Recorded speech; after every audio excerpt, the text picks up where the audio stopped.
আমরা বিভিন্ন বাড়িতে, বিভিন্ন কাজের জায়গায়, বিভিন্ন অনুষ্ঠান বাড়িতে মুগের ডাল খেয়ে থাকি। তার মধ্যে কোনোটা হয় নিরামিষ, কোনোটা হয় আমিষ। যেমন মাছের মাথা দিয়ে, নারকেল দিয়ে আরও অনেক রকমের মুগের ডাল তৈরি করা যায়। তবে আজ আমি আপনাদের সামনে নিয়ে এসেছি একটা সিম্পল, মানে রোজকার ঘরে থাকার জিনিসপত্র দিয়ে বানিয়ে ফেলতে পারবেন এই নিরামিষ মুগ ডাল। হ্যাঁ, আজকের মুগ ডালটা কিন্তু একেবারে নিরামিষ। নমস্কার বন্ধুরা, তানিস কিচেনে আপনাদের সকলকে স্বাগত জানিয়ে আমি আমার রান্না শুরু করছি। প্রথমে নিয়েছি পরিমাণ মতো মুগ ডাল। আপনারা যতটা তৈরি করবেন সেই হিসেবেই ডালটা নেবেন। এরপর আমি ডালটা সেদ্ধ বসিয়ে দিয়েছি। সেদ্ধ করার সময় ডালে দিয়েছি জল, নুন, হলুদ, আর আপনারা চাইলে এতে গোটা গরম মশলা দিয়ে সেদ্ধ করতে পারেন, যেমন আমি দিয়েছি। আর না চাইলে পরে ফোড়নের সময়ও দিতে পারেন। দেখুন ডালটা প্রায় সেদ্ধ হয়ে এসছে। আর এই ভিডিওটা করতে করতে আমি খানিকটা আপনাদের সাথে কথাও বলে নিলাম। আমার ডাল সেদ্ধ রেডি। এবার আমি গ্যাসটা অফ করব। এবার একটা অন্য কড়াই বসিয়ে কড়াইটা গরম করে তাতে সর্ষের তেল পরিমাণ মতো দিয়ে দেব।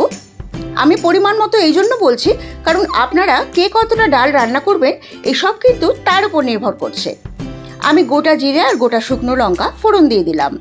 এই সময় আপনারা গোটা গরম মশলাও ফোড়ন দিতে পারেন যদি আগে না দিয়ে থাকেন। আমি একটা টমেটো কুচি করে নিয়েছি আর খানিকটা আদা গ্রেট করে নিয়েছি। সেটা এই গরম তেলে দিয়ে খুব ভালো করে নেড়ে চেড়ে কষাতে হবে।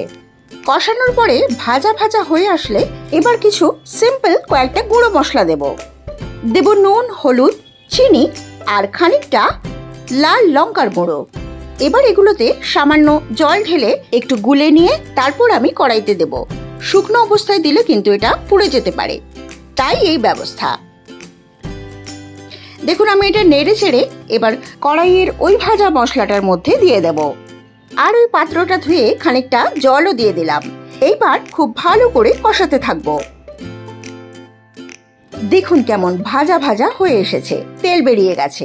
এইবার সেদ্ধ করা ডালটা যে রেখেছিলাম সেটা এই কড়াইয়ের মশলার মধ্যে একদম ঢেলে দেব। কালার দেখেছেন মশলাটার কি কালার এসছে? ঠিক এইরকম কালারই চাই। এবার ডালটা ভালো করে মশলার সাথে মিশিয়ে খানিকক্ষণ ফুটতে দেব। আমি ওই ডালের পাত্রটা ধুয়ে খানিকটা এর মধ্যে জলও মিশিয়ে দিলাম। আপনারা চাইলে একদম ঘনও রাখতে পারেন। আমি একটু পাতলা রাখবো তাই একটু জল মেশালাম। ডালটা খানিকক্ষণ ফুটতে থাকবে। আমার ডাল কিন্তু অনেকটাই হয়ে এসেছে। এবার গ্যাসটা বন্ধ করে ডালটা ফাইনালি অন্য পাত্রে ঢেলে নেওয়ার পালা। আর হ্যাঁ, আপনারা চাইলে এতে ঘিও মেশাতে পারেন। অনেক সময় ঘি বাড়িতে থাকে না, তাই আমি মেশাইনি। কারণ আমি আপনাদের বলেছিলাম একেবারে সিম্পল ভাবে ডালটা রান্না করব। দেখুন আমার নিরামিষ মুগের ডাল কিন্তু একেবারে রেডি। আর আমার এই সিম্পল ভাবে নিরামিষ মুগের ডাল রান্না করা আপনাদের কেমন লাগলো জানাতে কিন্তু ভুলবেন না। ভিডিওটা লাইক এবং সাবস্ক্রাইব করে আমার পাশে থাকবেন আর দেখতে থাকুন নতুন পুরনো সব রান্না।